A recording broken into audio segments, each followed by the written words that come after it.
Welcome, friends, to this 3-day event in London. I am very happy to be back here in London again and to meet so many of my co-travelers. We are all co-travelers on the same path, the path of spiritual advancement to our own true home, which we call Sachkhand, which means true home. Our true home is from where we came, where we belong. When we look around in this world, it doesn't look like that we really belong here. It doesn't look like it because we don't fit in with the kind of things that are happening here. There's too much negativity here. We are not negative people. We are positive people, and we are told to practice something positive. Why are we being told to practice something positive when we are already positive people? The reason is that in each one of us, while we have a human body, we have both a negative entity and a positive entity within our own self. The positive entity is our own soul, our own spirit, our own consciousness, our own reality. The negative entity is our own mind, the thinking apparatus that makes us get tied down to a world outside that is not ours. The mind, being pulled by different senses, is so attached to things outside that even when we are crying and we are feeling so sad with things, when we are disappointed with things, we still run after them.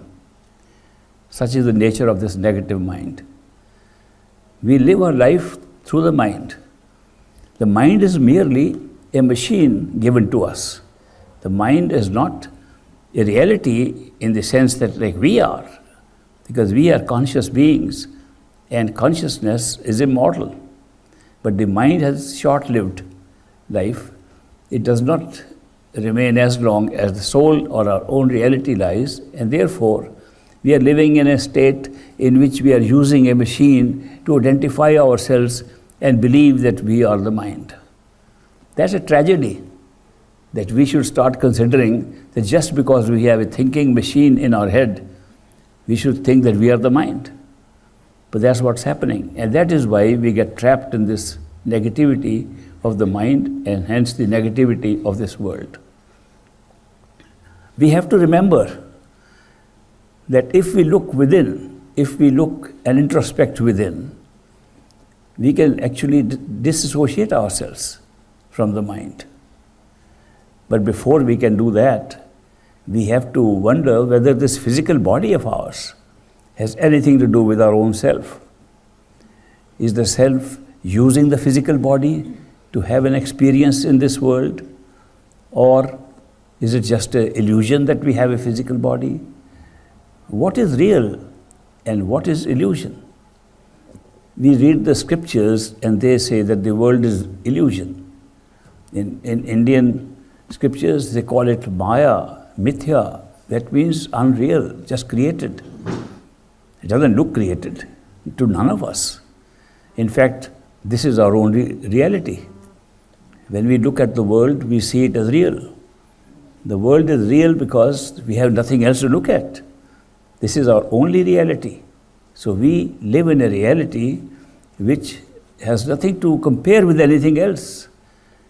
We go to sleep and the reality disappears, and we have dreams at night and we think they are real. But when we wake up, we come back to the same reality, the wakeful state. Is it possible that the wakeful state which we call real is merely another dream? We can explore these things, these questions, whether we are really the mind, whether we are really living in a real world. We can examine these from a quite different perspective, and that is by introspection, by going within our own self.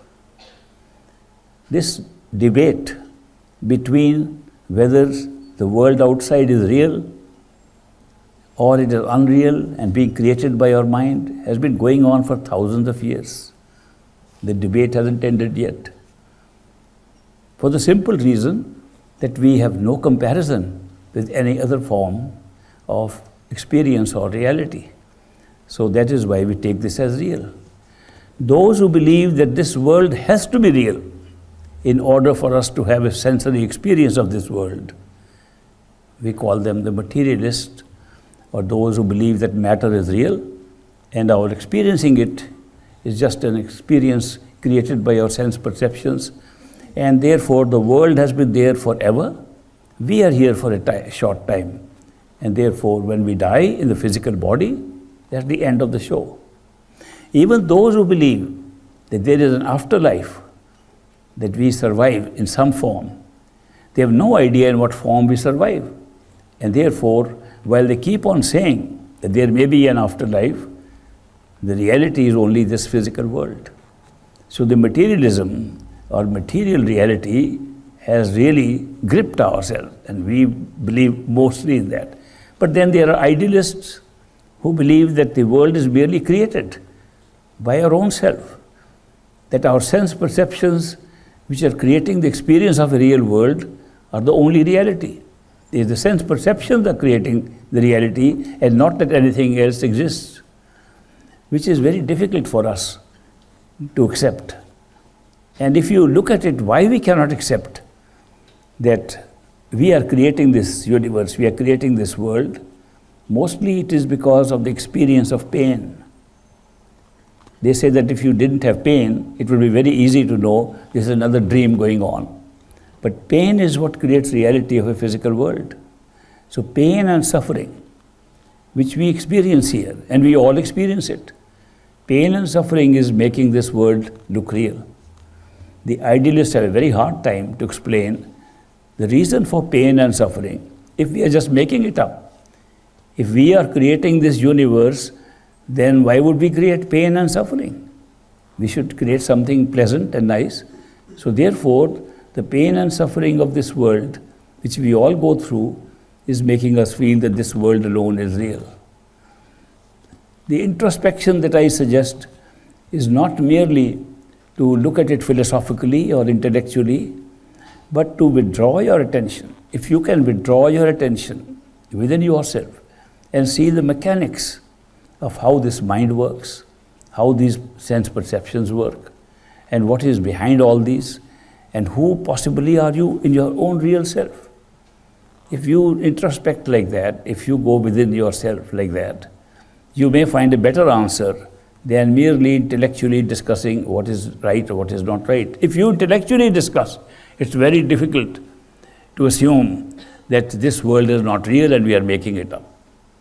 But if we are able to look inside our own self, then we can find out how it is working, how are we having this experience. Some things are very simple, that if we did not have our sense perceptions, if we did not have the power to see, power to hear, power to touch or smell, if we didn't have these perceptions through our senses, we would have no world around ourselves. That's obvious. Nobody has known this world by any other means except through the sense perceptions.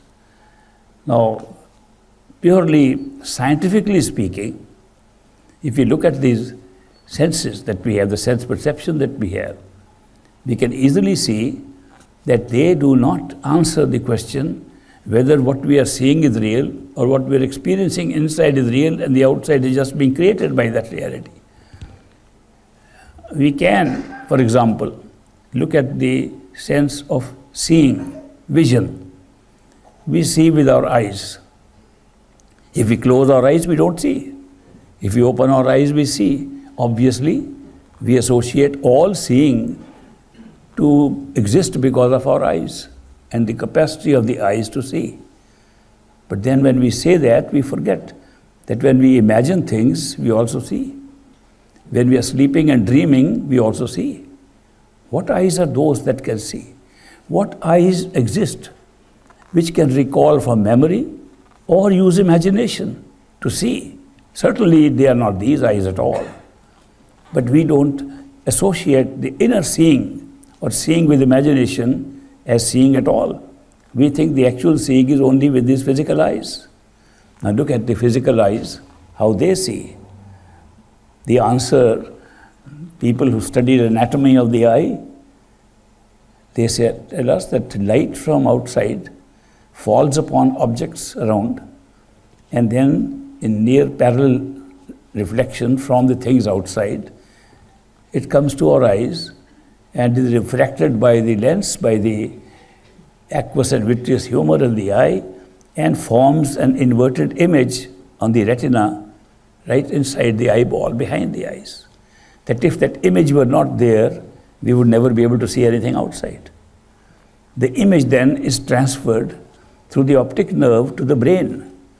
And this is some kind of a vibration, some kind of a electronic or electric function that takes place in the gray matter of the brain, where the message is conveyed by the retina, which is the optic nerve, that there is something in front and we can see.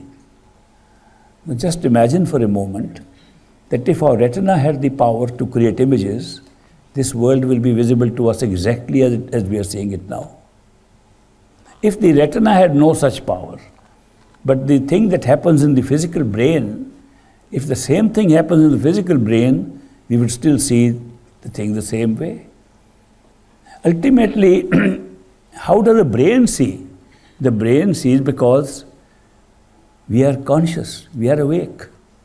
Supposing we are not awake, supposing we are under anesthesia, or we are sleeping and our eyes are open, we don't see. So ultimately, even within the brain, what you see is only when you are awake. If you are not awake, the eyes may be open, you don't see. So ultimately, it is our sense of conscious wakefulness that enables us to see. Now that means ultimate seeing, even with eyes, is dependent upon our being awake in the conscious level inside. Why not study consciousness then?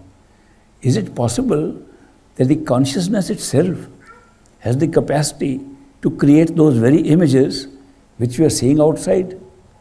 If it is possible that consciousness can create an image, it will have the same effect on the brain and will transfer the vibration to the brain. It will then transfer it to the optic nerve. It will then transfer to the back of the eye in the retina, and we will see things exactly as we are seeing now. This issue, whether consciousness is creating things and we are seeing outside, or their things are outside and therefore the flow of the image, is this inward or is it coming from inside outward? The answer given by most scientists is, it's a question of cause and effect. What happens first must be the cause. What follows must be the effect. Therefore, if we have something in front of us and then we see it, obviously the thing in front of us is real. If we remove it, we won't see it. This old question, is the tree there because you are seeing it? Or the tree is there, actually there, and that's why you have a vision of it? Are you creating the tree and seeing it? Or the tree has to be there before you can see it? If there was a time lag between the tree and the seeing of it, we could easily determine which one is first and which one is later. Supposing a tree has to be there and then you see, that means there's a time lag between the tree and your seeing, then you would know the tree is real. All evidence shows there is no time lag at all between the tree and the seeing of it. They are simultaneous completely. That is why this does not explain at all the causal direction of whether we are seeing things outside because they are inside us, or things have to be outside and we can see them inside. This is an old problem, and we can solve the problem through the technique of going within. Going within means withdrawing your attention inside your own self, the self that is ultimately seeing things. That means your own consciousness. If we want to examine where is our consciousness in this physical body, it doesn't take very long to know that it is not in your hands or feet, it's not in your belly, it's not in your heart, it is actually in your head. When we close our eyes and want to ask this question, if I am a unit of consciousness, where am I operating from in this physical body? The answer comes quite readily that it is somewhere in the head. You examine further, the answer comes is precisely behind the eyes. When you open the eyes, you see the world. And if you want to know if you were just a unit of consciousness experiencing this world, where could it be? The starting point is not difficult to locate by simple examination of where am I if I am a unit of consciousness. And it comes up that we are somewhere in the head behind these eyes. Good starting point. Now, if we could pull our attention back there, if we could withdraw our attention to the point behind the eyes, the notional point which we examine, that is where the consciousness exists, where we, our original self as consciousness exists. If we can withdraw our attention to that point, we should find some answers to this question whether the world is being made up by us from there inside, or a world has to exist for a long time and then we just come for a short while and use our senses to experience it. We are not used to doing this. We are not used to pulling our attention inside. We are used to focusing our attention outside. We have never done this. Withdrawal of attention back to ourselves is something nobody ever told us to practice, nor do we know how to do it, because our use of attention, that means use of focusing your vision on things, is all outside.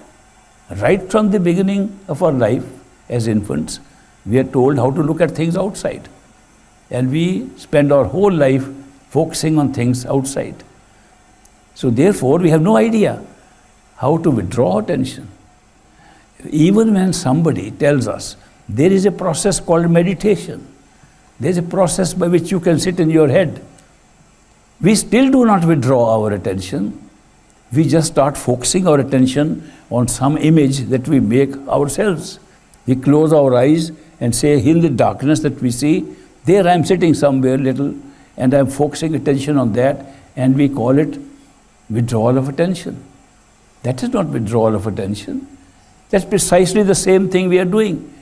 We are focusing attention on something other than ourselves. We close our eyes and we think we are meditating. We are not meditating by withdrawal of attention. We are using the same process we have always used to focus attention on things outside of ourselves, away from ourselves. If you close your eyes, you see darkness in front of you. That is not you, that's the darkness in front of you. No matter what you do and look in the front, you're moving away from yourself. This is a very ticklish question that we have not understood the big distinction between focusing attention on something and withdrawing attention to your own self. We have never practiced withdrawal of attention. And all the time we have done by closing eyes and say we are meditating is a waste of time. Because we are still trying to look at something we can't see because we are closing our eyes. If we open our eyes, we'll find that our attention is all outside in the same way. So we have not even been able to use a simple thing like meditation. They say meditate. Meditate upon what? Meditate upon the self. Where is the self? The self is the one that is supposed to be meditating.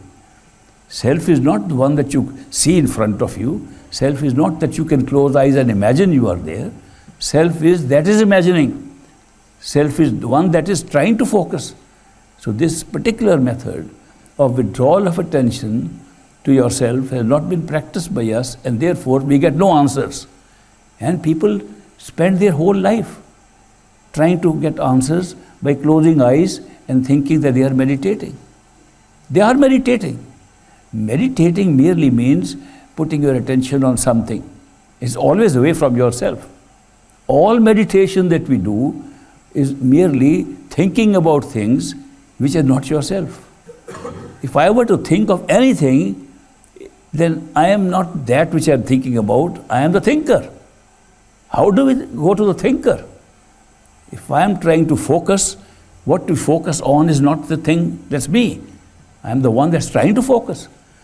This whole idea that we can discover who we are by just closing eyes and sitting and calling it meditation is faulted. It's not correct.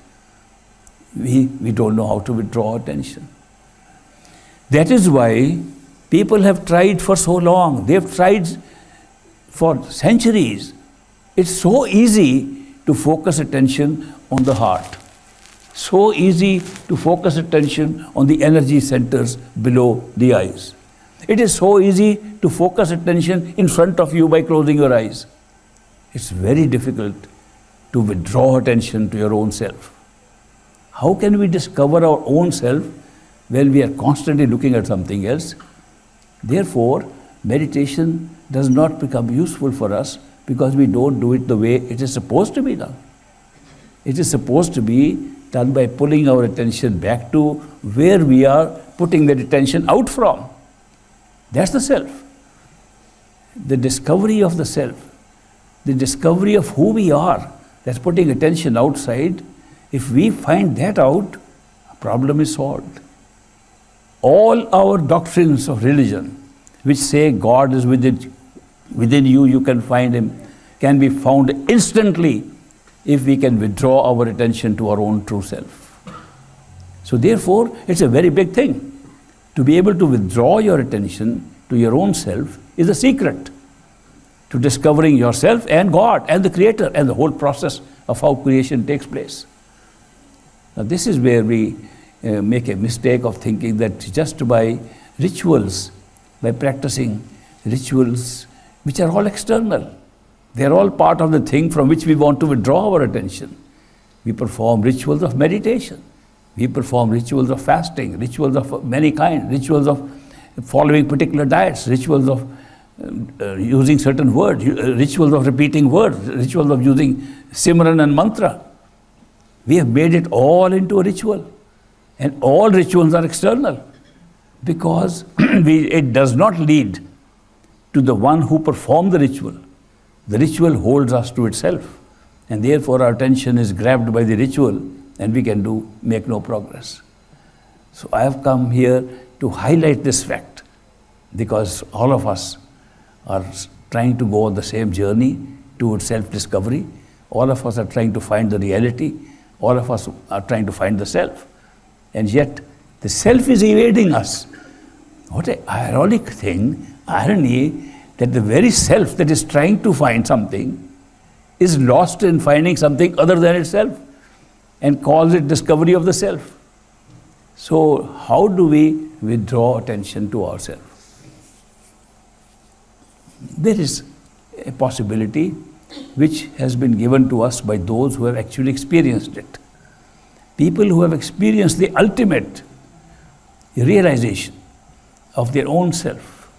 Those who have been able to remove themselves from these covers upon the self and have an experience in which they lose the awareness of these covers of the body, of sense perceptions, and the mind, the thinking mind. Those who have been able to pull themselves within by removing the awareness of these covers have been able to find the ultimate experiencer and remove themselves from the experience. Whatever we try to look at is experience, and the one trying to look at it is the experiencer. And they have been able to find the experiencer by removing the awareness of these covers.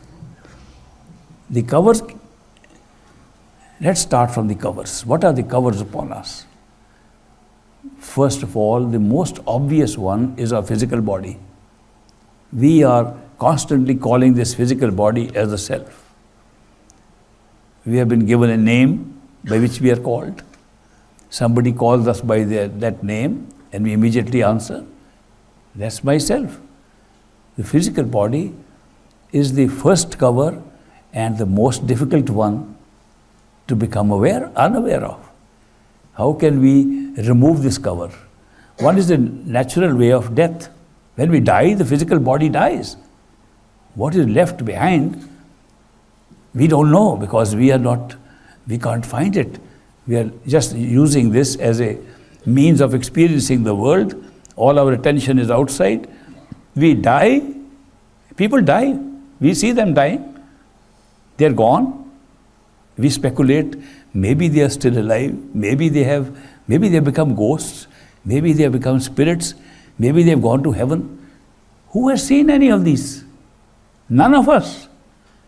These are all philosophies, speculations, that somewhere, somehow, because we have read that there is an afterlife, because the soul is immortal, with all those ideas injected into our heads, we say there must be something, and none of us know what it is.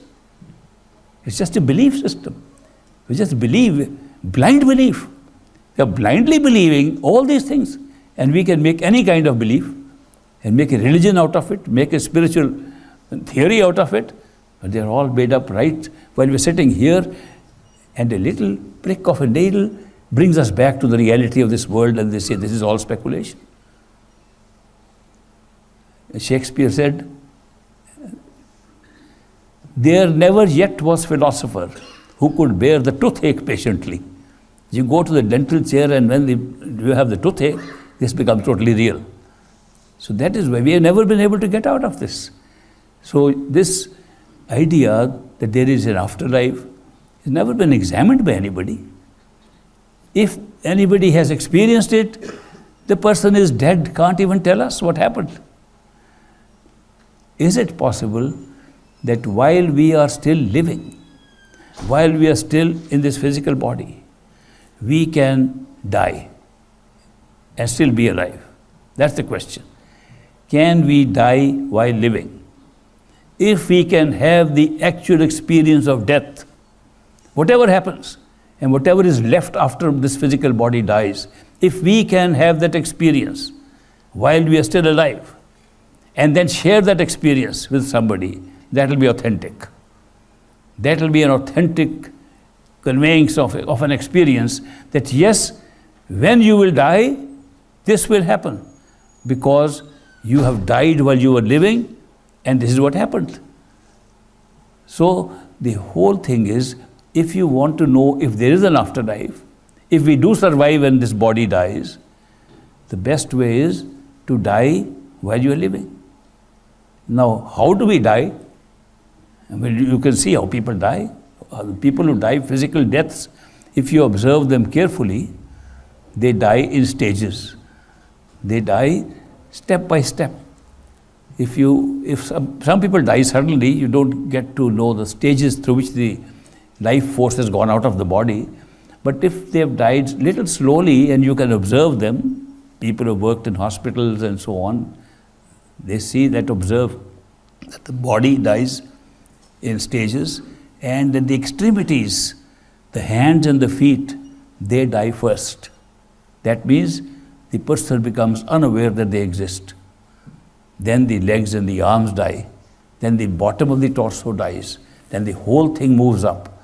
And the person is still speaking and not aware that these limbs exist. Ultimately does not know that even the body exists. Person is still alive. Cannot speak. Death is moving up. Only when a person is brain dead, one is dead. That's the process of dying. In that process of the attention, awareness of the body disappearing in a certain order.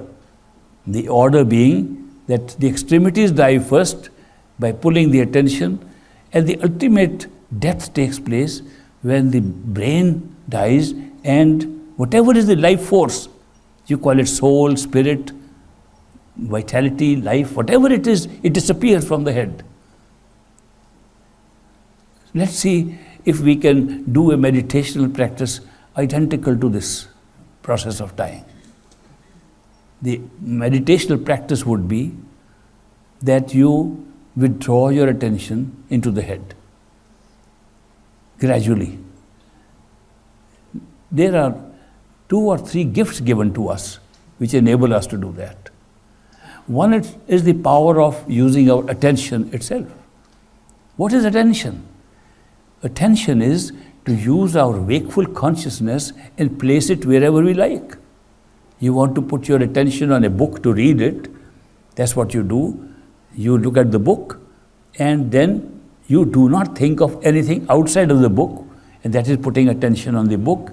And while you are looking at the book and reading it, your attention is on the book. You want to look at the sky, you want to talk to somebody, you can put your attention there. Have you ever noticed that the only part of our awareness which we can move around and place it wherever we like is our attention? And so attention is the movable part that we can maneuver, we can put it where we like. If that is so, we can also put our attention inside our head. That's the first thing, that we have the power to use our attention.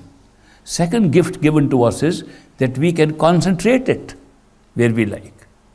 People have often observed when they are watching a concert and the different musical instruments playing, and you like the drums more than the guitar, and you listen carefully to the drums, guitar becomes very subdued, drums become louder. Nothing has happened there in the musical instruments. It's all your own attention able to enhance the experience of one part and become unaware of the other one. This same thing can be done here if we can concentrate our attention within our head. But then still the problems arise, which we mentioned earlier, that we still don't know how to withdraw to ourselves. Then we have a third gift given to us. And all of us have these gifts of attention, concentration of attention.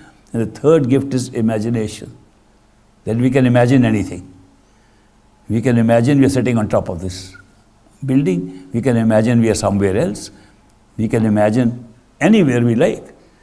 Why not imagine that we are sitting inside the head? Not focused. Not put attention on something external to ourselves. Imagining we are sitting there. Now that's a very different process than what we are doing, what we call meditation. To imagine that we are sitting inside the head on the physical body, and that we are living in the physical body, to imagine that and put your attention on imagining that and concentrating it there gives you a feeling of who you are. That's the real process. Now, to make it easy, the easy way to do it is to take this body not as ourself, but as a vehicle, as a house, as a residence in which we live. That makes it easy. That this body, physical body of ours, is a house with many floors. That it is several floors, several levels in this house, and we are in the head behind the eyes at the 6th level. I could have called it 4th or 5th, but the reason why 6th is easy is because of the energy centers below the eyes. The energy which keeps us alive in this physical body, which keeps us connected with all the experiences around us, these energies are functioning from certain centers, and they are often referred to as the 6 chakras of energy. And these 6 chakras lie below the eyes, ending at the eyes, so it's easy to associate each energy level at the separate level of our house, separate floor of our house. From the ground floor, we can move to floor 1, floor 2, floor 3, and floor 5 and 6. So it's easy for me to use the number 6. So the 6th floor, being at the eye level, the energies that are moving in circuits around in the 6 ones, they do start from the eyes, go down, go complete the circuits and come back to the eyes. All yogic practices, you can try them out. They're all based upon this. All yoga, meditational practices involving the energy centers, they all use these 6 levels of energy. So that's why it's easy for me to call it the 6th level. Now, if you were to assume this body is your house, you live in it. Close your eyes and say, what kind of level is this? What kind of chamber is this? What kind of room am I living in? If I am awake and I am on the 6th floor, what kind of place is this? We start examining and looking around. Not with these eyes, because these are closed, but with the eyes of imagination, which are also seeing. Imagination can see, and those are also eyes. We don't take them seriously because we call them imaginary. But doesn't matter. Whether we call them imaginary or not, they are providing us vision. If we close our eyes and imagine that we are sitting in the head and moving around there, furnishing the place, making it a beautiful place, placing on the windows good drapes and curtains, nice furniture.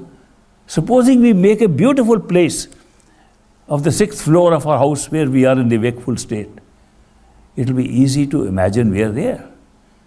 But if we merely close our eyes and say we are meditating and think of all the things outside of the world, we'll never pull ourselves inside. There's no withdrawal of attention. But if we are so busy and so occupied in making this place behind the eyes as a beautiful place, well decorated, well appointed, if we are busy in that, obviously that's one way we can avoid thinking of things outside. We are so busy working on our own chamber, and that is the chamber in which we can then start meditation. And I'll talk about meditation now. But this is very important. If we are not able to establish ourselves as being there, living there, in that chamber, in the eyes, in the body, it won't work. If we are not busy working there, our mind will constantly think of things outside the body. That's the nature of the mind. We have so many attachments, so many desires connecting us with things outside. Merely repeating words with our tongue, merely doing repetition of mantras, doing simran of words, whether with the tongue or the mind is running outside all the time. People say they have tried their very best to control the running of the mind, they can't do it. But we are not trying to control the mind, we are trying to put the mind to occupy itself in an area which is closest to our own self. And that's the area within the head, behind the eyes. Once we are able to practice that, to move around and to stay in this area behind the eyes, we can go to the next step.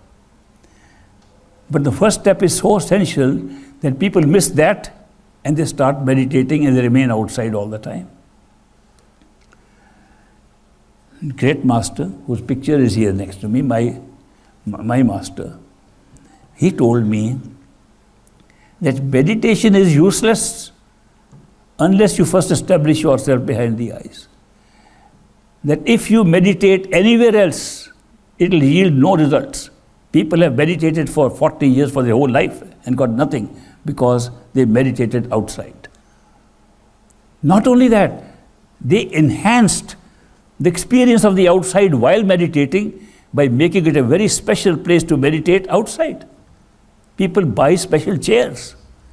This is my meditation chair. They buy special rugs and little mats. This is my meditation mat. They set apart a particular part of their house. This is my temple. This is my holy place where I meditate.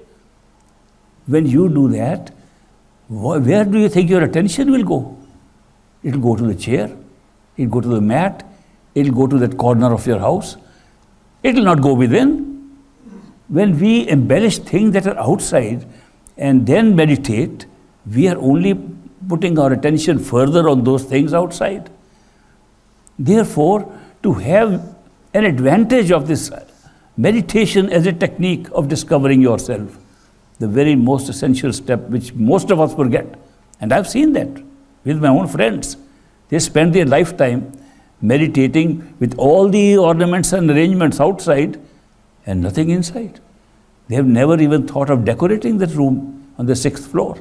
They never even thought this was a house they live in. They didn't even have the starting point. How can you make further progress when the very starting point is not correct? So therefore, if we can do that we make this chamber of ours in the head, and that chamber is a beautiful place, by the way, because it gives you the opportunity, using your imagination, to decorate it in a way that you can't even afford to decorate any ordinary room outside. You can buy the best furniture, free of cost.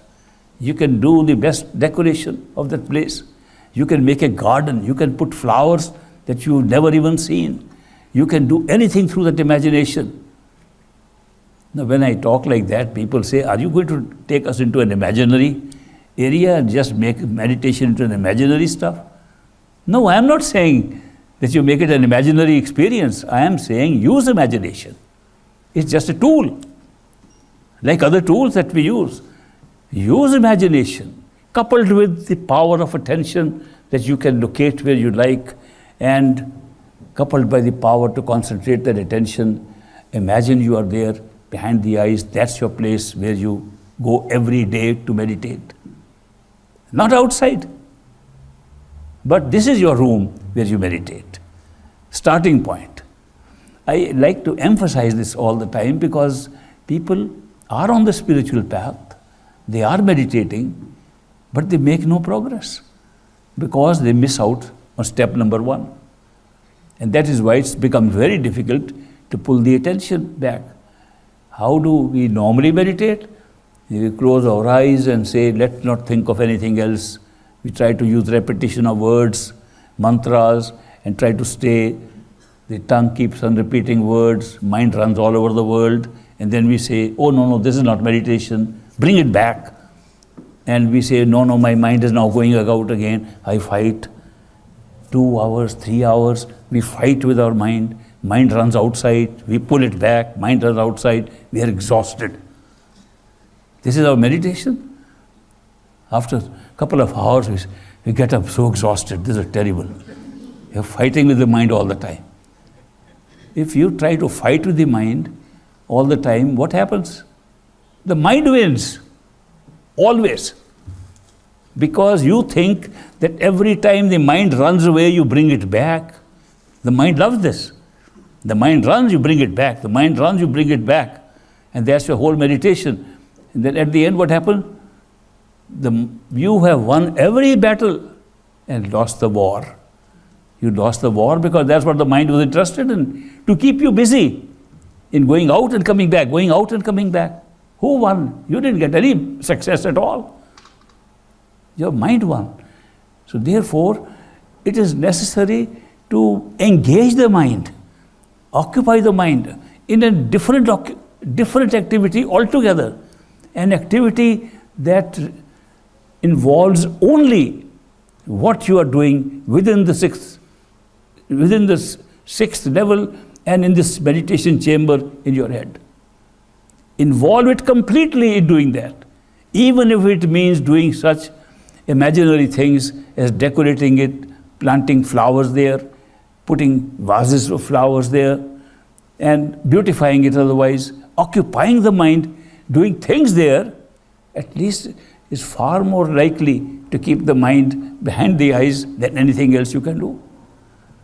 So, first of all, this imagination that you use is different from any other method that you can use to focus attention or to use your attention in drawing yourself inside.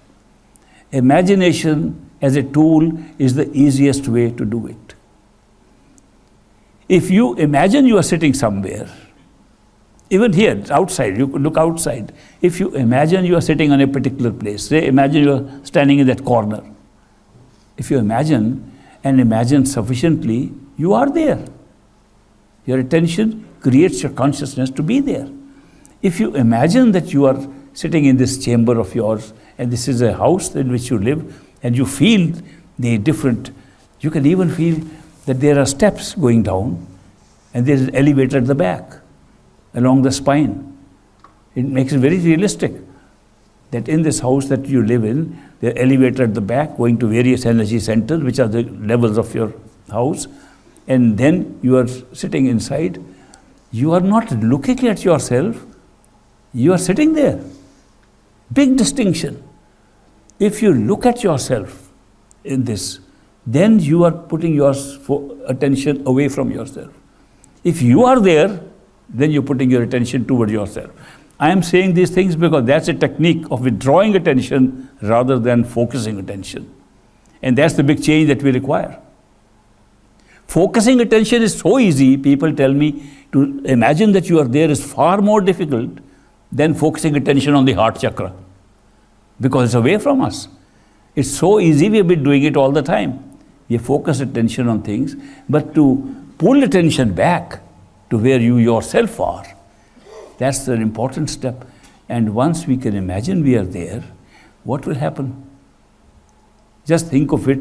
If you keep on imagining you are there, what will happen? You will not know where your hands and feet are. The longer you stay there, you will not know your legs and arms are. The longer you stay there, and with more practice, you will not know where your body is. Ultimately, that will become your reality. And what is this happening? Dying while living. You're going through the same process in which this body dies, and you have the same experience. Therefore, dying while living can be accomplished by us. And if we can do that, and we become unaware of the body and aware of the space, which then is not even connected with the body. If our imagination is continuously making that particular meditation chamber, the room in which we are imagining we are, the room becomes the reality, and the body is not there. We lose the awareness. That becomes the reality where we are. Then we can easily see, who are we then? Who is doing this? It's much easier to examine who you are when you are not aware of the external body there. It's a big step forward. So once we are able to find that, you'll find that what is the size of that room? How big is that chamber? If we think that it's a body, it's a very small place. But when you are not aware of the body, how big is it? It's a whole universe. It expands rapidly. It expands, it can be small. You can make walls with your imagination and make it small or large. You can make it as big, you can make it a huge garden out of it. And the more you occupy yourself in making it another world of yours through imagination, you will find that you are able to concentrate your attention on being there. And that is a key to discovering who you are if you are not this body. You will find that you are like this body. You will find that you have the same shape. You will find that you can turn your head inside any direction you like. You will find that you can walk. You will find you can fly. You will find that that body with which you are doing that in your chamber in the head has no gravity, has no weight. You will find so many things. And you'll wonder, is that me? Is that my imaginary self? What is it? It's your conscious self. It can open a window and fly out into the sky outside of that place. It will have a whole universe of itself. What a simple method to go on to a form of yours which survives. If you can stay there long enough by practice on a daily basis, you'll be able to remember how long you have been there. And it will amaze you that you will be able to remember your events, your memory of things that were there before this physical body was ever born.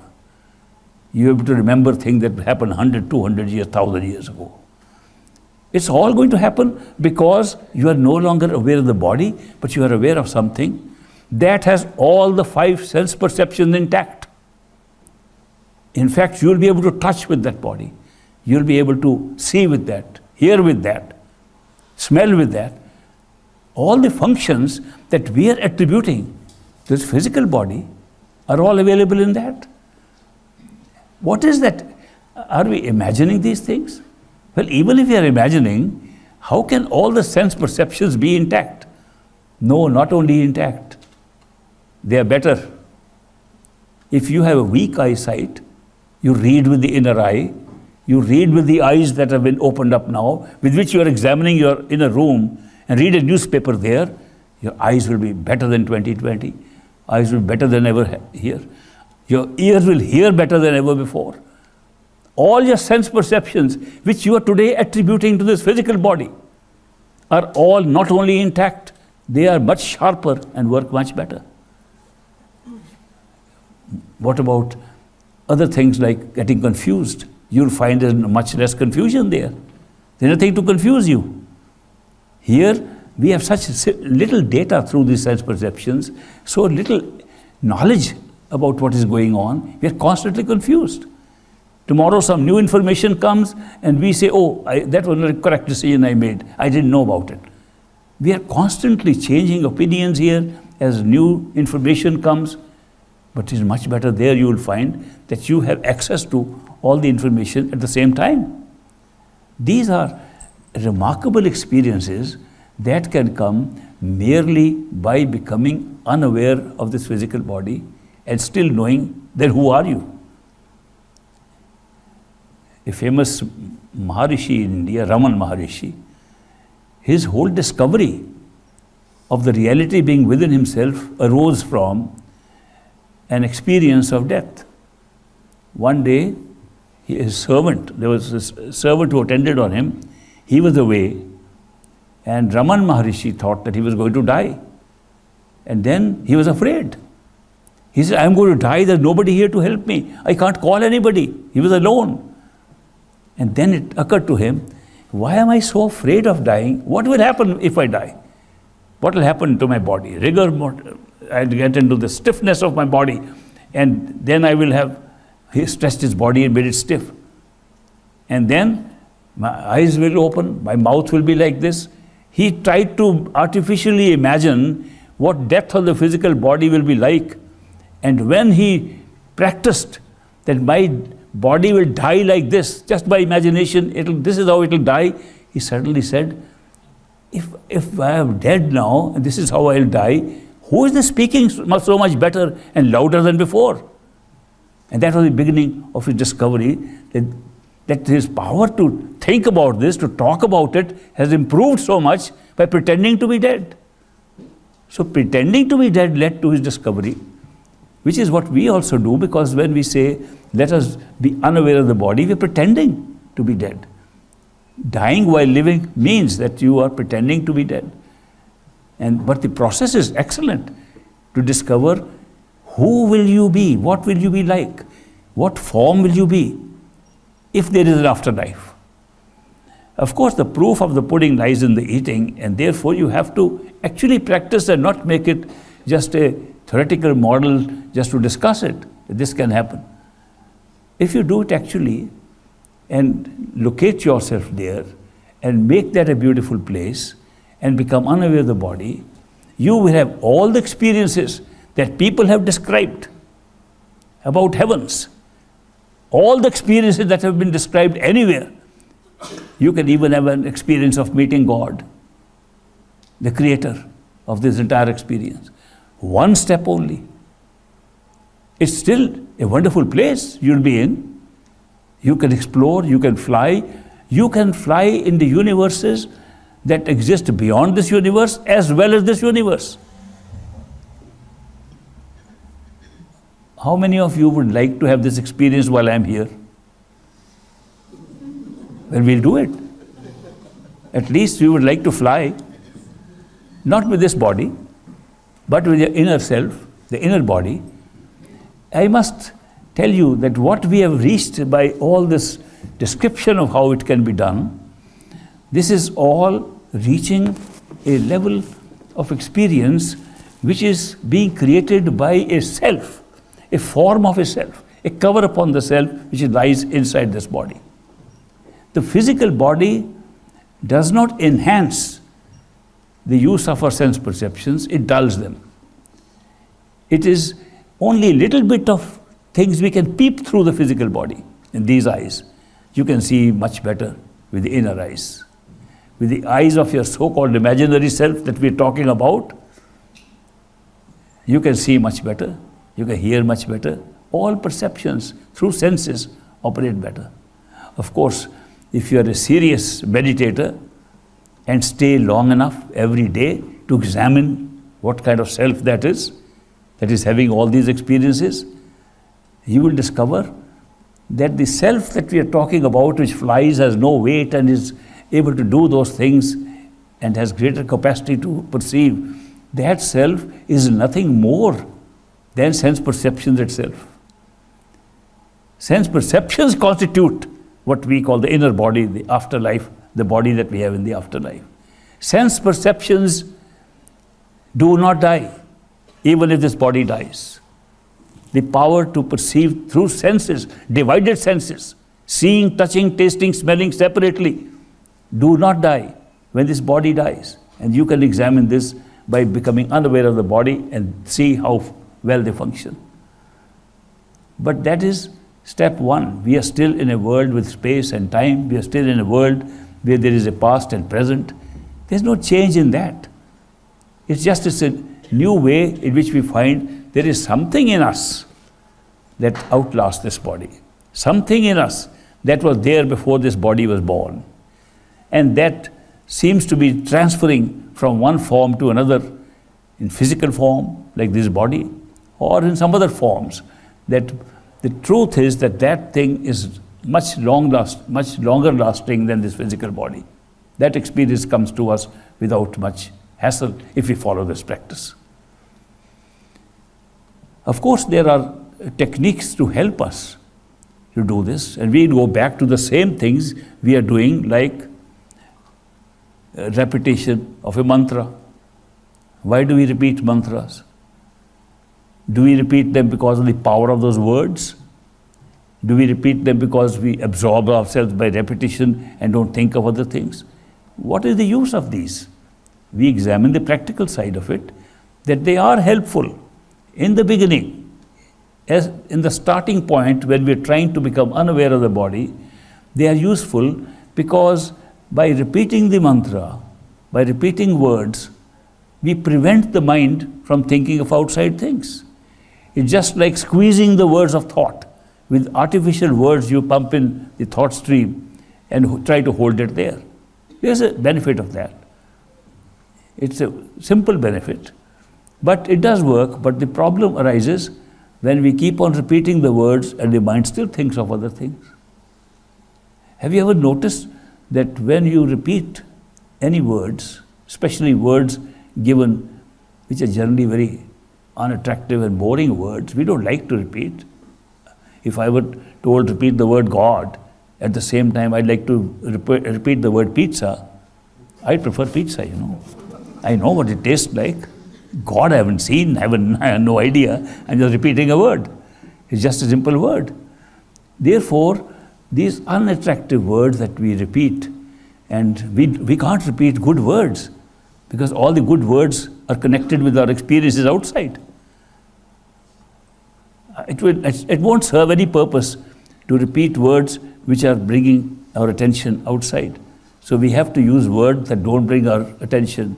So mantras are always created with such strange words, so they should have no relationship with our experiences outside. It's a clever device so that we don't think of outside things, but keep on repeating words. I'm sure most of you have tried this experiment of repeating words as a mantra, as a simran, and then found out that the mind is still thinking, even commenting upon those words. Am I doing it too fast? Am I doing it slow? Where are these words coming from? From the same mind. And the same mind can keep on repeating words and still think of other things.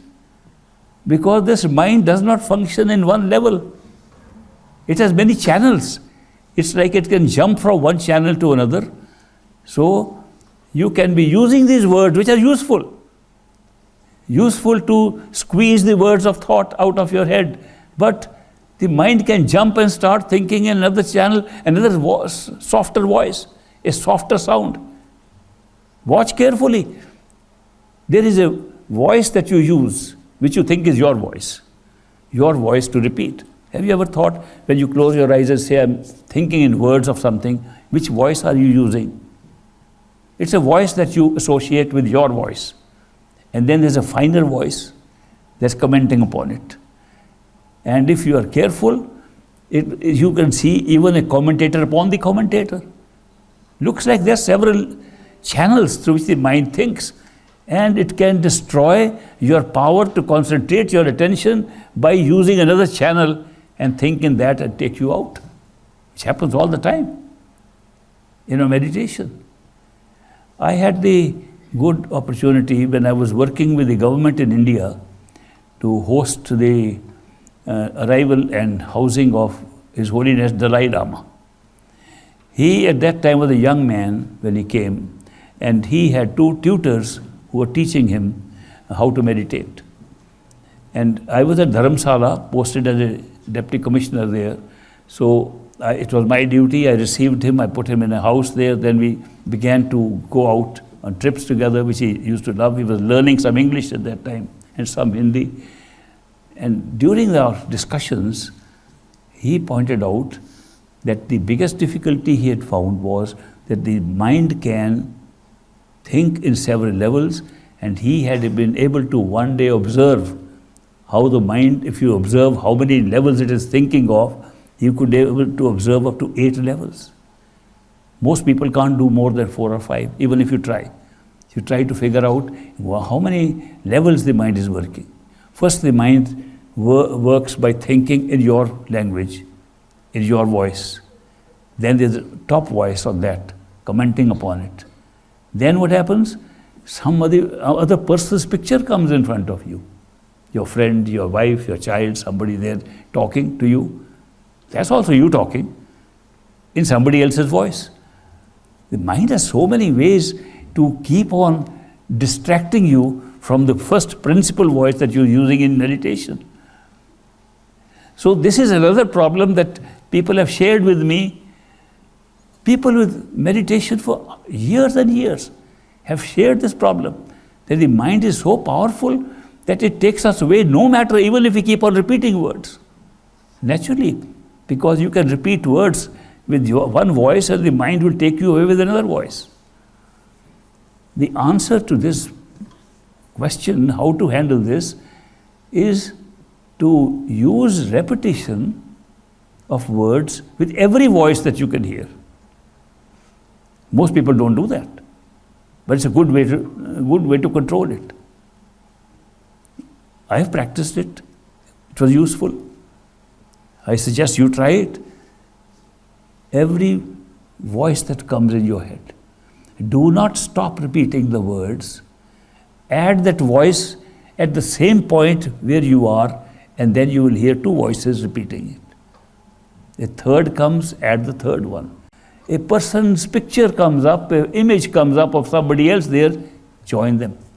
Supposing 10 people appear in front of you while you are meditating, let all 10 join you. You know what is the best way to repeat words in order to control the mind from running out is to make everything that comes repeat the words. Good simran, good repetition of a mantra exists when every character in your head is repeating it. It's a chorus. And loud. You can't imagine how much loud voice you can hear without opening your mouth. And it's all inside. It's effective. So there are many techniques, short techniques that I will share with you in the next couple of days that I'm here, in which you can make it very practical and achieve the result that you want to have. So the words that we repeat, they help us to concentrate attention. If we can use all the language, all the channels of the mind, all pictures it can make, participate in the repetition, then at least something is gone, but then you will have a problem of images coming, memories coming. With no words, you are repeating the words loudly and memories start coming and repeating. You can handle that also by using your own imagination to have a fixed image and using it. These are simple techniques which help us to become unaware of our body and die while living. And as you said, so many of you raised your hand, we'll practice them when I'm still here, because I don't believe that a talk is enough. A talk is a talk, but we should walk the talk also. So what we say we should practice, and not practice later on, practice while the iron is hot. That is when we just hear, we should practice. That is why in all my talks now, I am also including meditation sessions so that we can practice what we talk about. But just to give you an idea, what happens when you discover that you have a self, You have a form that exists, and you can experience it even now. You are experiencing it. But the attention is all mostly on the physical body and the physical world outside. Therefore, that remains a sort of an imaginary self of your own. What is imagination? You will discover the power of imagination only when you are unaware of this body. Imagination is not as imaginary as we think. The power of imagination is to create an experience of a world with that imagination. Here, in the physical world, with a physical body, when we imagine something, nothing happens. It's an imagination. But when the physical body is not there, your inner body is there, which you've now been able to experience by becoming unaware of this body, by putting your attention behind the eyes of this physical body. Then you get that, you will find whatever you imagine becomes a reality. You will also find, strangely, that most of the life we are leading here was imagined earlier and therefore became a reality here. It's something so unique. You'll see the power of the self, power of consciousness, how it created all experiences. But the very first step is able to show you how imagination is not so imaginary and becomes reality at another level. But we are still living in a similar world, and that inner body of sense perceptions is still a cover upon the self. We have not discovered ourselves. We have only discovered a form of ourselves which seems to be embedded inside this self and which is longer lasting than this and will survive death of the physical body. That's all we have discovered. It's not a discovery of our ultimate self. But by practicing the same thing, by going within that body, the head of that body, which is still similar to this body, going within the head of that body, by similar techniques, you can discover that even sense perceptions are merely a cover upon ourselves, that they are not ourselves. They are just a means of using consciousness in a certain way to create experience. You can go within that and discover that perceptions need not be divided, that you don't have to see and touch and taste and hear separately to have an experience, that the whole experience is built together and we have separated it for creating a variety of experience. That power of perception without dividing is possible with the inner body behind the astral body, which I call the astral or ethereal body that is inside this body. There we discover that the power to think, that the thinking process is not taking place either in this body or in the sensory systems, it's taking place inside. And we call that the causal body because that is the mind. A human mind is the causal body. When we discover that, then we find out that this thinking machine, that what we thought happened, that whatever was the inner thought, the primary thought, primal thought, that is what was creating the experience outside. We see it ourselves. It was the self creating these experiences, that all the experiences were stored there, that we pulled out from there, that we picked up our destinies from there, that what we think is a destiny, why things are happening here, how they are happening, you find the answers to those questions personally yourself by looking at your own mind inside. A mind that you can see, experience without the senses and without the physical body. So long as you have got a physical body, the mind is a hidden thinking machine inside. Nobody can see the mind.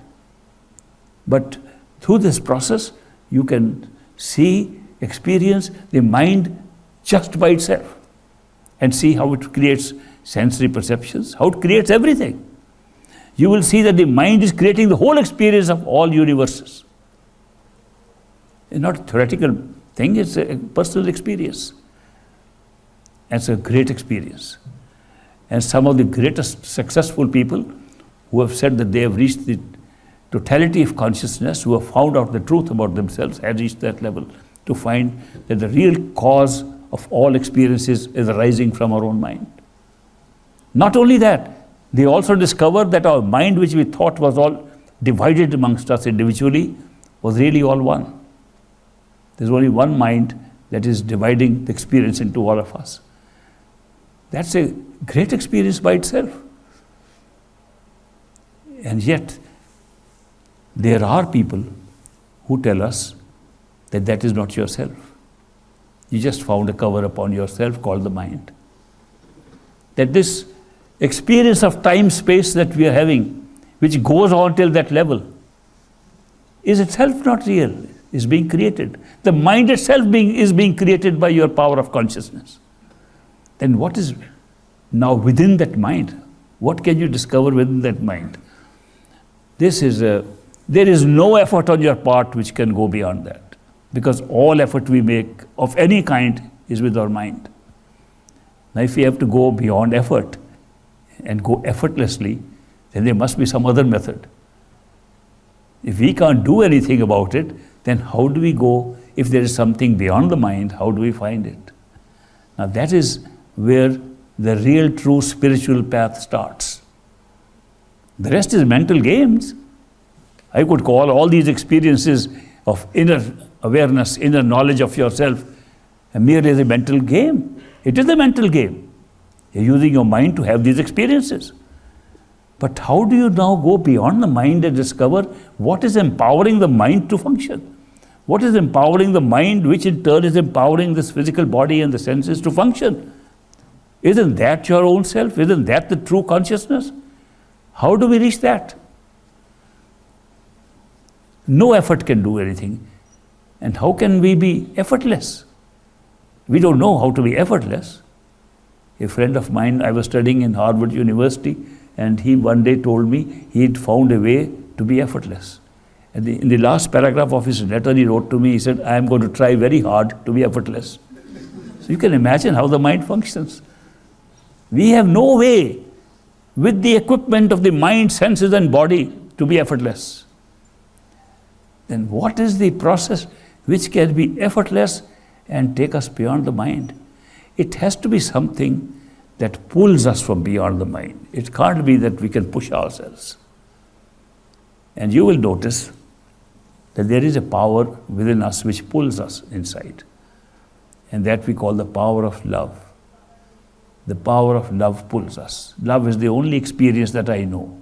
The only experience existing in this entire universe, at all levels, which has the power to pull you. All others are push. All mental activities to push, and love is that pulls. But how does love pull? Love pulls when somebody pulls us. If there is nobody, you can't have a pull. In this physical world, when you have experience of love, there is a beloved. The beloved pulls you. You can't become a lover by yourself. There has to be beloved to pull you. And not only that, the beloved has to pull you first before you experience love. You cannot become a lover unless there is a beloved first. A Persian mystic says, Ishq awwal dar dile mashuk paida mishwal. That love is first born in the heart of the beloved, and then you become a lover. You can't even become a lover, you can't experience love if there is no beloved to pull you. Now, if we have to be pulled beyond the mind, there has to be a beloved that pulls us from beyond the mind.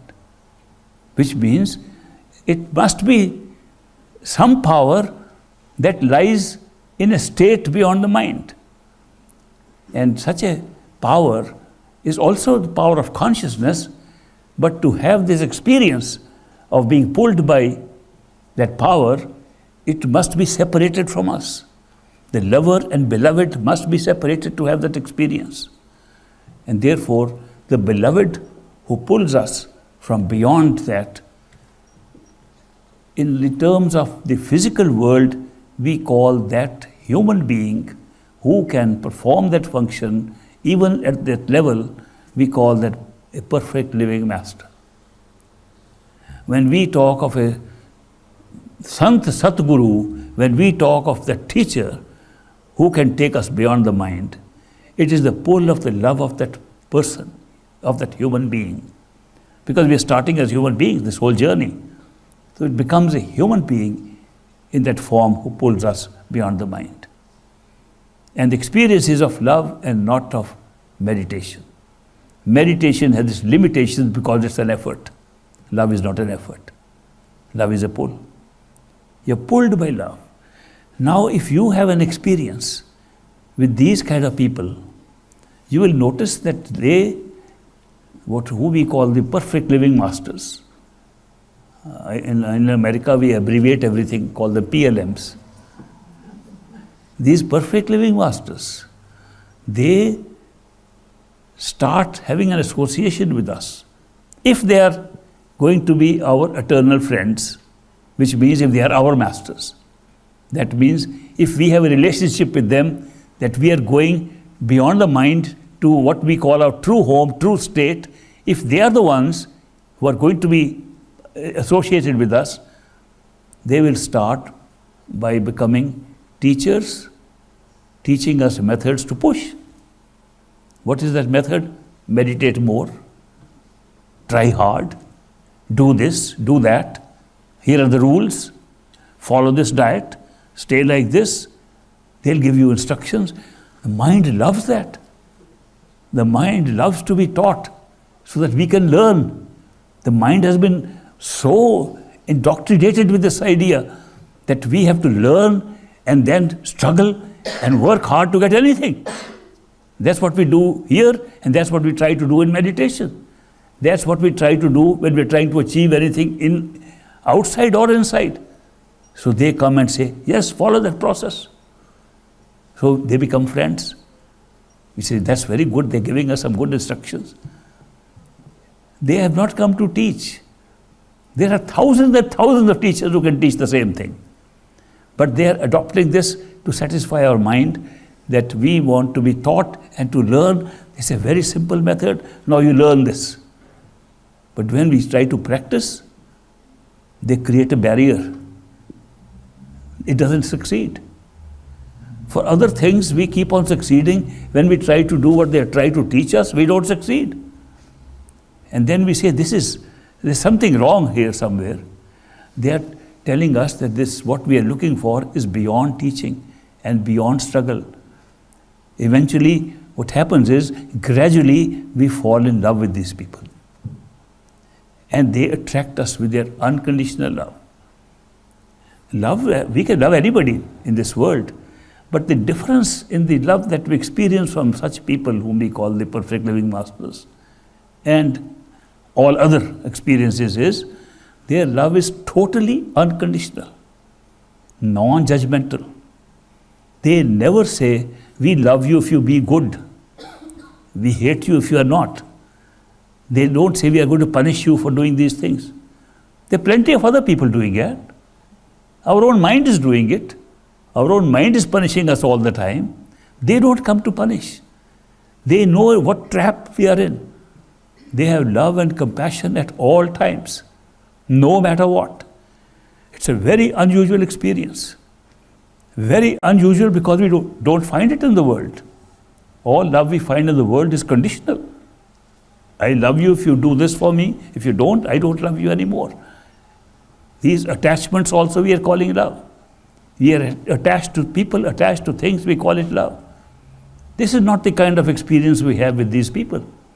The experience we have with these perfect living masters is of pure, unalloyed, unconditional, non-judgmental love. Something that holds us so strong that even all the doubts and all the arguments of the mind against this, all that the mind says is irrational, it's not logical, don't follow, that love still overcomes all this, overrides it, and we are pulled by that. That's the secret. Now, if these perfect living masters are really operating from beyond the mind, they pull us beyond the mind. There is no way to go beyond the mind except through love and devotion. All other methods are only to go up to the level of the totality of our mind, of our universal mind. They do not reach our true home. They do not reach our soul. They are only satisfying our mind. We are caught up in that too. Of course, it's a great experience, but it's not total self-realization. It's not a discovery of who we are, nor is it a permanent return to immortality in our true home. To achieve that, we have to be pulled beyond the mind by one who is already there behind. When I say already there, what does that mean? We are all already there, actually. We are just not aware of it. This game of a spiritual journey is not really to try and travel anywhere. It's just an uncovering of your own self by becoming unaware of the covers, gradually one after the other. It's not a journey in that sense. We will discover at the end we were never out of our home. The whole experience took place there. Return to our true home is merely return to our state which is already there, except for these covers upon ourselves. So therefore, if somebody has that pull from there, it must be visible right here. It must be visible. That unconditional love we are talking about must be visible right here, visible at every level. When we have these spiritual experiences, or experiences of elevated levels of consciousness, or experiences of what we will be like if the physical body were not there, if the sensory systems were not there, if the mind were not there, these levels of experiences when we have only one level of experience at one time. If you withdraw your attention from the physical body and become aware of your inner self, then you have only that experience. The physical experience disappears. Only the inner experience stays. When you come back, the physical experience alone exists, that becomes dreamlike. When you go to sleep at night, the dream world opens up, the physical experience ends. The dream experience becomes real. When you wake up in the morning, the dream world ends. The physical experience becomes real. At one time, we only experience one reality. We never have multiple realities. This is the nature of consciousness experiencing reality or created reality. But when you go beyond the mind, then you come to the source of all experience, how consciousness is operating to create these covers and experiences. And then you can retain all the experiences because they are real and unreal at the same time. By the process of illusion, by the process of the mind being able to imagine things, we are creating reality, not illusion. Illusion is only a process. What we create is reality, the only reality that we know. Therefore, we can have one reality at a time, but if you cross the mind, and these perfect living masters who have crossed the mind hold the reality of all levels at all times. Which means when you see them as human beings, they are not confining themselves to human experience and they say one day we can go in and come out. They are at all places at all times. They can talk to us directly about the experiences taking place at those levels without having to make a journey and come back. They don't make journeys, we make journeys. We make journeys because we have only one reality at one time and they can see all realities at all times. So even as human beings, they're very different from us. They look like us, behave like us, live like us. They become totally ordinary like us because that's the only way they can become friends and give us the experience of true love.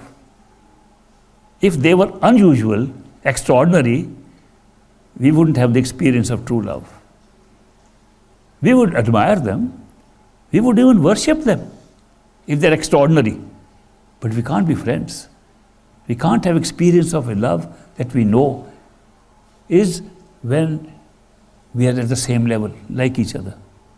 That is why they become exactly like us. So we can have that experience. And yet, as we know them more and more, we discover they are ordinary, but something in them is extraordinary. What is extraordinary? Extraordinary is the power of their love to pull us. And that's how they operate. Therefore, let us remember that for the true spiritual path, to go to our true home, to our Sachkhand, there is no other way except love and devotion. That's the only way. If somebody can show me a different way, I'll be ready to accept it. I have not found any. Why do we say love and devotion? Why don't we just stop at love? We say love is the true home. Why are we saying love and devotion all the time? Love and devotion. Because love is an experience that we have our response is devotion. Love and devotion go together because when we experience love, especially the unalloyed, pure, unconditional love when we experience, automatically we become devotees, and our devotion is a response. It's also the same nature as love. Devotion is like love. But devotion fits in when we assume that we are being pulled, when we experience we are being pulled by love. So we can call the puller as lover or beloved. In any case, we become devotees and we have devotion. So love and devotion go together. When you have experience of love, you have experience of devotion at the same time. And that can be expressed in so many ways. But the main change that takes place through the experience of love and devotion is internal. It pulls us so fast. We don't have to wait till we go to the causal plane of our mind and then say, now I'm going to practice love and devotion. Love and devotion starts right from here. But it is covered by these other things that happen, like trying to push through, trying to struggle, trying to work hard. I remember there was a disciple, a very good disciple of this great master, Baba Sawan Singh's disciple. And his name is passed away. I can take his name, Daryai Lal. He written a couple of books also on his experiences. And he was an official in a small state near the Dera in India, the ashram where great master was working. And that was Kapurthala state, very close to the Dera. And he was the finance minister there, he was a judge there, he had held high positions. When he retired from there, he came to great master and he said, Master, I have been attending your discourses, I have been meditating under your instructions. I want to do some seva now, I've retired, I have all the time free. And great master said, you can take any seva you like, you're a highly educated person. You can become secretary of our organization, you can become financial advisor, you can be legal advisor, you can do anything. There's so much work going on here. You can take any seva, any service you like. He said, no, I don't want that kind of service. The only service, if you let me have it, would be to be your doorman, to stand outside your door. And great master said, okay. In the rest of his life, he was a doorman, standing outside door. He enjoyed that job though. He enjoyed because he told me. He said, it's so wonderful to see people coming to see great master with love and devotion so filled up in their eyes. It was an experience to see the disciples. Of course, it was a great experience to be with the master. But it was a greater experience, he said, to see how people come up with so much love and devotion. Where does it come from? For a human being sitting inside, they come to see him. How can they have that kind of feeling? It was a great experience for him. After some years of this seva, of this service, he goes to the master and says, Master, I have done this beautiful seva, I feel so happy, but I missed out on something. I did not meditate. I was supposed to meditate every day, and I was going on doing seva outside and not meditating.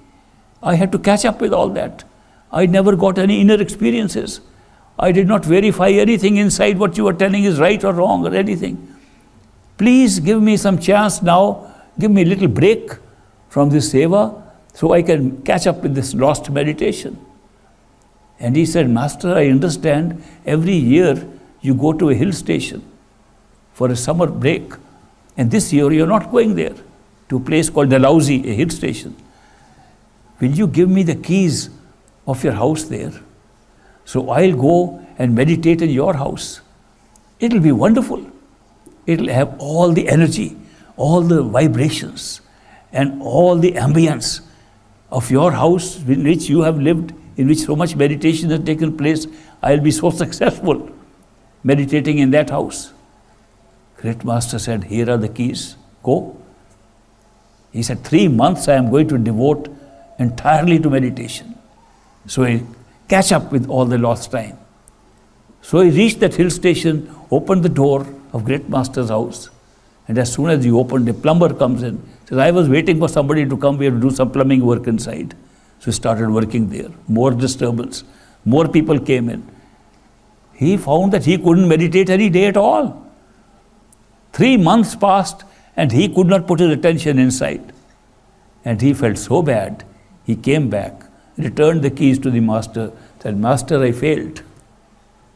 He said, "How did you fail?" He said, "I tried very hard. I thought I'm going to make up all my lost meditation. I could not meditate at all." Great Master says, "You did not fail, you passed." That was the whole test, that with your effort you will get nothing.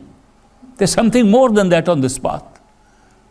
That this was a test for you, that you have been relying so much on the power of your own struggle, on the power of your own effort.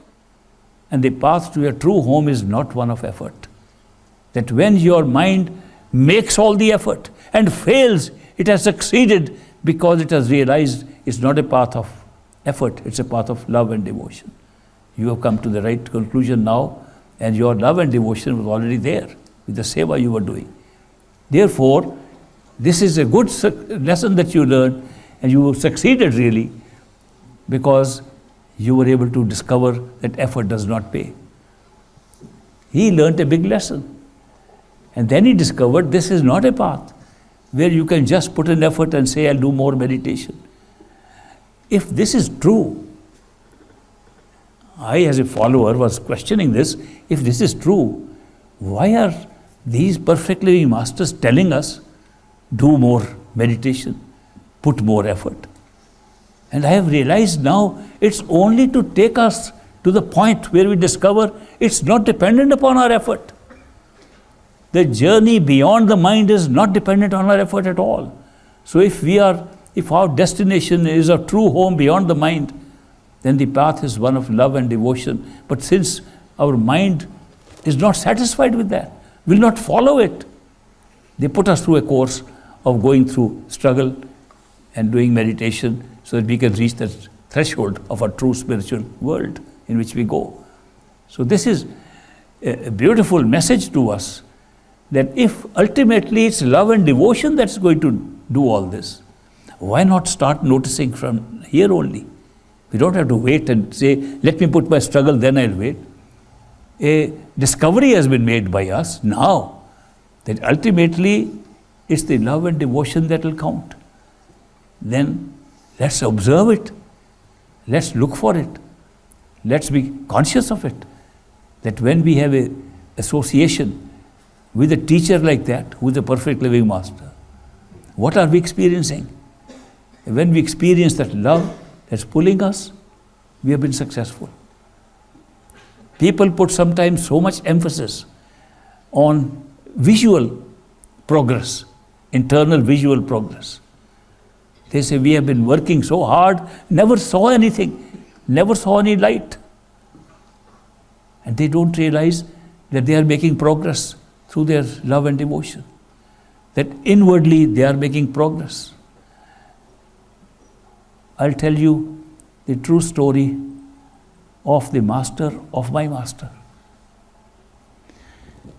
Hazur Maharaj Baba Sawan Singh was my master. His own master was Baba Jaimal Singh. And Baba Jaimal Singh followed a master who lived in Agra, whom we affectionately call Swamiji, Seth Shivdayal Singh. Seth Shivdayal Singh was the master of my master's master. We are going into earlier generation.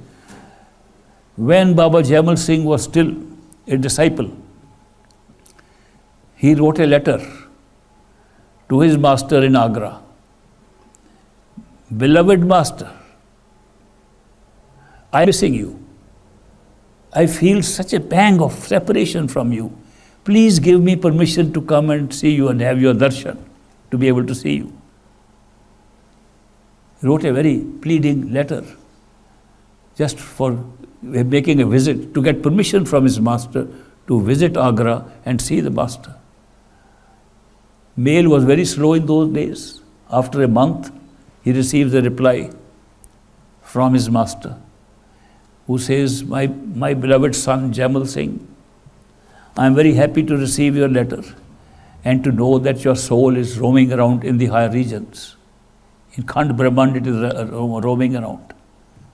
Surprised by this letter, he said, "My soul is going nowhere. maybe this letter was meant for somebody else. By mistake, he has addressed it to me. He wrote again. He said, beloved master, there must be some mistake. My soul is going nowhere.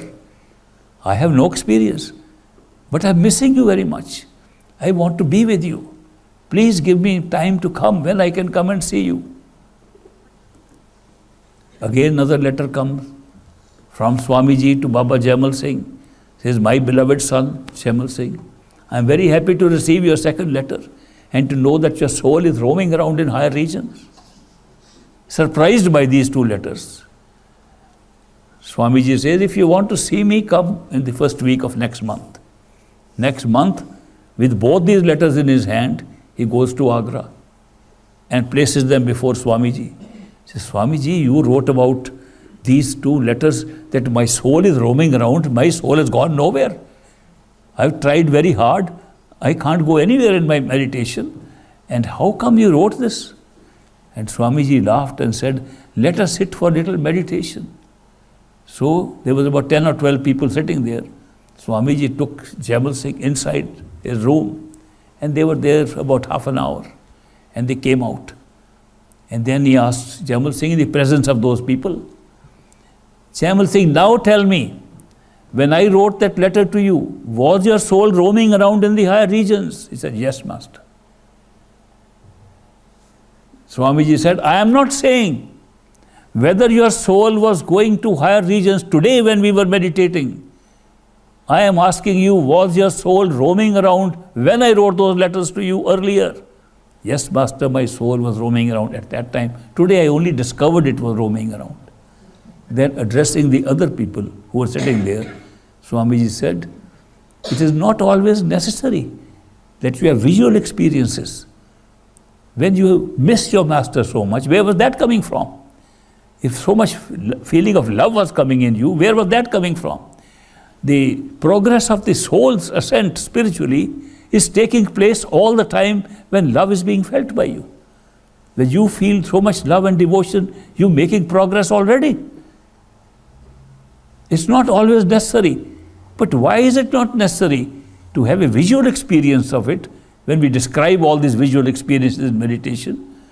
The reason is that the karma, our destiny, which requires obligations to be fulfilled here, when those obligations are being fulfilled here, if all the attention goes into that, we delay the fulfillment of our obligations outside according to our destiny.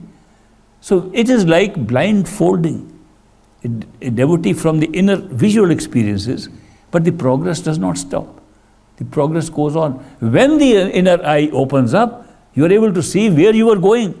When that feeling was coming up to you, you are able to confirm that you could not have had those feelings if there was no spiritual progress. So therefore, it is not always necessary to tie the two things together. Some people's nature, their method of looking at reality is that it must be visible because they're used to this reality. It's real because I can see it. Okay, if something is real, I should be able to see it. In their cases, visual experiences take place. But when a true spiritual growth takes place, at the end people say, I don't care for any visual things. I want what I'm getting now. That feeling of love and growth inside is so powerful, so strong, that the visual experiences become secondary. But it depends. Some people have an immediate access to inner experiences, and some who are so much tied down have to do things outside, especially who have to do a lot of things outside. They wait, the inner experience keeps on growing, but they don't necessarily have a visual experience. I'm just clarifying this because a lot of people believe that unless you see things inside, you're making no progress, which is not true at all. So seeing things inside. On the other hand, I have also met people who saw wonderful things outside, inside. They saw sky, they flew in the sky, they saw sun, moon, stars. They went and saw many things inside. And one bad event took place in their house. Some tragedy took place. Some relative died, son, daughter died, somebody died in their family. All that is wiped out and the doubt comes back about the whole path. mere visual experience does not create the kind of faith, does not create the faith on which we move forward as the growth of love and devotion does in us. I'm just sharing some of these experiences with you because I am not sharing anything from books with you. You have read books. I don't even want to give you too much talk. Many of you have seen YouTube talks. I wanted to tell you the practical things which you can use and which we can make use of while we are on the spiritual path. We will do some meditational practices. I would also like to take some time every day for interviews, because I am told by Anju that there's quite a list of people who want one-on-one interviews. How many of you really want a personal time, a few minutes time, one-on-one? Please raise your hands. Oh, we have to start today then. I have to complete it in 3 days. So I'll set apart some of the time now. I'll wind up now and see you again tomorrow morning. And if there are any people who are not able to attend the next 2 days, are only available today, and they want to see me for a few minutes, we can put their names ahead of the others for one-on-one meetings, which we call interviews, and the others will try to take care of it. Normally, in some of these events that I attend, the number of people who ask for interviews is sometimes larger than the time available. So we give precedence to those who have never had interview before. So those who are newcomers, never interviewed, the names are placed on the top. Because those who already met me, they can wait, or they have already had a chance to share some experiences. So those who never had interviews at the top. Those who have come from outside, traveled long distances, we put them also next. And then they also ran category at the end. So we will follow that procedure. I'm very happy to be able to see all of you and share some of these experiences. I got this idea from my master that the only worthwhile thing to share is what is your experience, rather than learned things from books and so on. So I am not going to make many quotations from books and so on to make a point. The point to make is do something, and we'll do it together and find out for yourself. We'll start that meditational process tomorrow also. Thank you very much. Blessings.